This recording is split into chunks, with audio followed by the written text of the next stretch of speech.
দেখেছেন ম্যাডাম, আমি আপনাকে বলেছিলাম না এই লোকটা একটা মিথ্যাবাদী। আমার তো মনে হয় এখানে আসার পর থেকে যত কথা বলেছে সবই মিথ্যা কথা। তোমাকে চুপ থাকতে বলেছি না? দেখছো না আমরা কথা বলছি? আমি আপনাকে মিথ্যা কথা বলেছিলাম, আর সত্যটা হলো আমি আরকেসি গ্রুপ অফ কোম্পানির ওনার।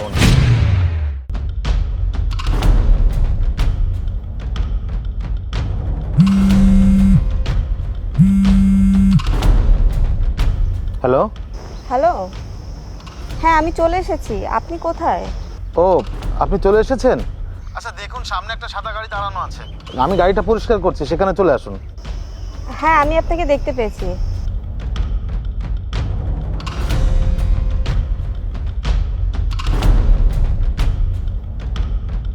আপনি কামরুল? আপনার সাথে আমার বিয়ের কথা হচ্ছে? হ্যাঁ, আমি কামরুল, আর আমার সাথে আপনার বিয়ের কথা চলছে। আপনি এই গাড়ি পরিষ্কার করছেন, এই গাড়িটা কি আপনার? না না ম্যাডাম, এটা আমার গাড়ি না, আমিও অন্যের গাড়ি পরিষ্কার করি। আসলে সত্যটা আমি আপনাকে বলতে পারিনি। আপনি এটা কি বলছেন?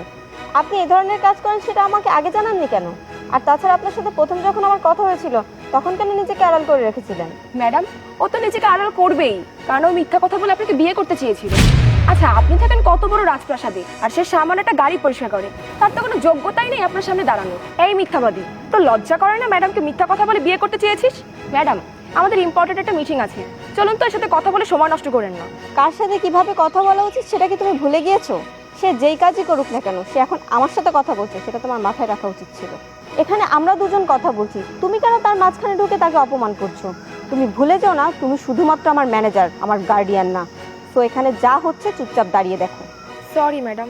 দেখুন ম্যাডাম, সে যে আমার উপর রাগ করছে, তার রাগ করাটা স্বাভাবিক। আসলে আমি সত্যটা এই কারণে বলিনি, ভয় পাচ্ছিলাম যদি আপনি আমার সামনে এসে আমার সাথে দেখা না করেন, এই কারণে আমি আপনাকে এখানে ডেকেছি। আর আশা করছি আপনি আমার ব্যাপারটা বুঝতে পেরেছেন, আমাকে বুঝে আপনি ক্ষমা করে দিন। দেখুন, আমি রাগ করেছি ঠিকই, তবে সেটা আপনার কাজের জন্য নয়, আপনার লুকোচুরির জন্য। কোনো কাজই ছোট নয়, মানুষ যে কাজই করুক না কেন সেটা যদি সততার সাথে করে সেটাই তার বড় পরিচয়। কিন্তু আপনার কাছে একটা কথা জিজ্ঞাসা করার আছে। আমি তো আপনাকে আমার অফিসে ডেকেছিলাম, আপনি সেখানে দেখা না করে আমাকে এই ধুলাবালি ময়লার ভিতরে কেন ডাকলেন? ম্যাডাম, আপনি কেন ওকে এই ধরনের প্রশ্ন করছেন বলেন?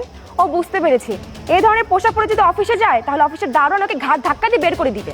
আমি বুঝতে পারছি না, সামান্য একটা ক্লিনারের সামনে দাঁড়িয়ে আপনি কেন কথা বলছেন ওর সাথে?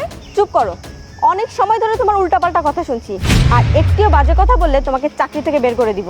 তুমি ভুলে যাও না, তুমি আমার ম্যানেজার, তোমার কাজ হচ্ছে অফিসিয়াল বিষয়গুলো দেখাশোনা করা। আমি যেখানে একজন পার্সোনাল মানুষের সাথে কথা বলছি সেখানে তোমার সাহস হয় কিভাবে তার ভিতরে নাক গলানোর? মনে রেখো, আমার সামনে যদি তুমি কাউকে অপমান করো তাহলে কিন্তু আমার থেকে খারাপ কেউ হবে না। আমি যতক্ষণ পর্যন্ত তোমাকে কথা বলতে না বলবো ততক্ষণ পর্যন্ত কোনো কথা বলবে না, চুপচাপ দাঁড়িয়ে থাকো। ম্যাডাম, উনি একদম ঠিক কথা বলেছেন, আপনার মতো মানুষকে বিয়ে করার মতো যোগ্যতা আমার নেই। আমি তো সাধারণ একজন দিনমজুর মানুষ, দিন আনি দিন খাই, আমার কি যোগ্যতা আছে বলুন আপনার মতো মানুষকে বিয়ে করব? আর আপনি যে বললেন না যে কেন আমি আপনার অফিসে যাইনি, কিভাবে যাব বলুন? আমার এই ধরনের পোশাক পরে আমি আপনার অফিসে গেলে আপনার অফিসের লোকজন তো আপনার উপর হাসাহাসি করতো, আপনার মান সম্মান সব ধুলোর সাথে মিশে যেত। সেটা আমি চাইনি, যে কারণে আপনার অফিসে আমি যাইনি। আমি আপনাকে এখানে ডেকেছি যাতে আপনি আপনার নিজের চোখে বাস্তবতাটা দেখতে পারেন। এখন সিদ্ধান্ত আপনার, আপনি যে সিদ্ধান্ত নেবেন আমি মাথা পেতে নিব। কামরুল, তুমি আমাকে আজকে এখানে ডেকে অনেক ভালো কাজ করেছো। তোমার সততা আমাকে মুগ্ধ করেছে, আমি সব কিছু দেখেছি, বুঝেছি। আর এখন আমার সিদ্ধান্ত, আমি তোমাকেই বিয়ে করব। ম্যাডাম, আপনি কি সত্য বলছেন? আপনি সব কিছু জানার পরেও আমাকে বিয়ে করবেন? হ্যাঁ, একদম সত্য।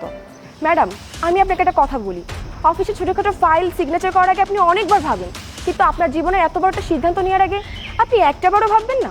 এই ছেলেটা একটা ক্লিনার, অন্যের গাড়ি পরিষ্কার করে নিজের জীবন চালায়। আচ্ছা, আপনি একটা বড় ভাবতে পারলেন না বিয়ের পর সে আপনাকে কি খাওয়াবে? আচ্ছা, আপনি যখন বিয়ের পর তার সাথে ঘুরতে যাবেন সমাজের লোকজন কি বলবে?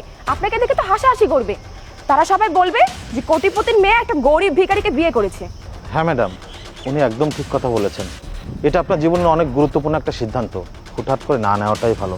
কারণ আপনার পরিবারের মানুষ, আপনার বন্ধুবান্ধব, আপনার অফিসের কলিগরা যখন জানতে পারবে যে আমার মধ্যে একটা মানুষকে আপনি ভালোবেসে বিয়ে করেছেন, তখন আপনার মান সম্মান নষ্ট হয়ে যাবে। তাই আমি বলি কি, হুটহাট করে কোনো সিদ্ধান্ত না নিয়ে আপনি ভাবনা চিন্তা করে তারপর আমাকে জানান।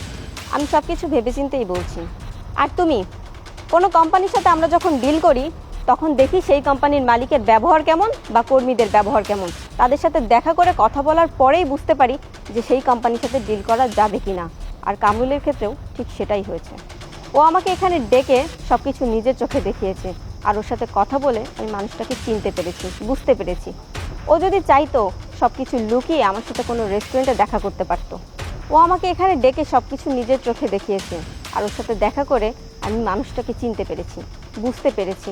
ও যদি চাইতো সব কিছু লুকিয়ে আমার সাথে বড় কোনো রেস্টুরেন্টে দেখা করতে পারতো। যে মানুষ সত্য দিয়ে শুরু করে সে মানুষটা আর যাই হোক খারাপ হতে পারে না। কামরুল, তোমার প্রতি আমার শতভাগ বিশ্বাস আছে। লাইফ পার্টনার হিসাবে তুমি অনেক ভালো হবে। তার মানে আমার এই পরিস্থিতি জানার পরেও আপনি আমাকে বিয়ে করতে রাজি হয়েছেন? হ্যাঁ, কারণ তুমি আমাকে ইমপ্রেস করার জন্য কোনো ভুলভাল গল্প বলনি, কোনো মিথ্যার আশ্রয় নাওনি। তুমি যা বলেছো একদম সত্য বলেছো। তোমার মতো মানুষ আর যাই হোক কাউকে ঠকাতে পারে না। তার মানে আপনি যখন আমাকে জেনে বুঝে আমার পরিস্থিতি বুঝতে পেরেছেন, তখন আপনাকে আমার কিছু বলার আছে, কারণ আমি আপনার কাছ থেকে একটা সত্য লুকিয়েছি। দেখেছেন ম্যাডাম, আমি আপনাকে বলেছিলাম না এই লোকটা একটা মিথ্যাবাদী। আমার তো মনে হয় এখানে আসার পর থেকে যত কথা বলেছে সবই মিথ্যা কথা। তোমাকে চুপ থাকতে বলেছি না? দেখছো না আমরা কথা বলছি? থাক, ওনার উপরে রাগ করতে হবে না। আমি আপনাকে মিথ্যা কথা বলেছিলাম। আসলে আপনি যে আমাকে গাড়ি পরিষ্কার করতে দেখছেন, এই যে নর্মাল পোশাক দেখছেন, আমি আসলে এসব কিছুই করি না। এসব কিছু মিথ্যা। আর সত্যটা হলো আমি আরকেসি গ্রুপ অফ কোম্পানির ওনার। আরকেসি গ্রুপ? এটা তো দেশের নামকরা একটা কোম্পানি, কিন্তু আপনি সেই কোম্পানির ওনার হয়ে এই পোশাকে এই কাজ কেন করছেন? আমি তো কিছুই বুঝতে পারছি না। আসল কারণটা হচ্ছে আমি আপনার ছোট্ট একটা পরীক্ষা নিচ্ছিলাম। হয়েছে কি, সেদিন আপনার মতো একটা মেয়ের সাথে আমি দেখা করতে গিয়েছিলাম, স্যুটবুট পরেই গিয়েছিলাম। মেয়েটা প্রথম দেখাতে আমাকে পছন্দ করেছিল, বলেছিল আমাকে বিয়ে করবে। তারপর মেয়েটার সাথে কথা বলার পর এটা বুঝতে পারলাম মেয়েটা আমাকে না, আমার টাকা সম্পত্তি দেখে আমার সাথে সম্পর্ক করতে রাজি হয়েছিল। যাই হোক, তারপর আমি সংকল্পবদ্ধ হই যে এরপর থেকে যে মেয়ের সাথে দেখা করতে যাব আগে থেকে তাকে একটু পরীক্ষা করে নেব, কারণ এখনকার মানুষের উপর কোনো বিশ্বাস নেই। কারণ এখনকার সময়ের বেশিরভাগ মানুষ টাকার পেছনে ছোটে, টাকা দেখে মানুষের সাথে সম্পর্ক করে। এসব মানুষ সংসার সুখের করতে পারে না, বিপদে পড়লে সঙ্গীকে মাঝপথে ছেড়ে দিয়ে চলে যায়। তাই তো আজকে আমি এখানে গাড়ি পরিষ্কার করছি নর্মাল পোশাক পরে। আপনাকে এখানে এই কারণে ডেকেছি যাতে আপনার সাথে কথা বলে আপনার ভেতরের মানুষটাকে আমি জানতে পারি, বুঝতে পারি। আপনার সাথে কথা বলার পর এটা আমি বুঝতে পেরেছি আপনার মনে কোনো অহংকার নেই, আপনি অনেক ভালো মনের একটা মানুষ। আমি আপনার মতো একজন লাইফ পার্টনার খুঁজছিলাম। এখন যদি আপনি আমাকে বিয়ে করেন তাহলে আশা করি আমি অনেক ভালো থাকবো, সুখে থাকবো। বাহ, আপনি তো খুব ভালো বুদ্ধি খাটিয়েছেন। এই ছদ্মবেশের আড়ালে আপনি যেমন আমাকে চিনতে পারলেন, ঠিক তেমন আমিও আপনাকে চিনতে পারলাম। আর তুমি সেই তখন থেকে যাকে নিয়ে উল্টাপাল্টা কথা বলছিলে সেই মানুষটা আর কেউ নয়, আরকেসি গ্রুপ অফ কোম্পানির মালিক। তোমাকে বারবার বলেছি কারোর সম্পর্কে কোনো কথা বলতে গেলে আগে তার সম্পর্কে জেনে বুঝে তারপরে কথা বলতে হয়।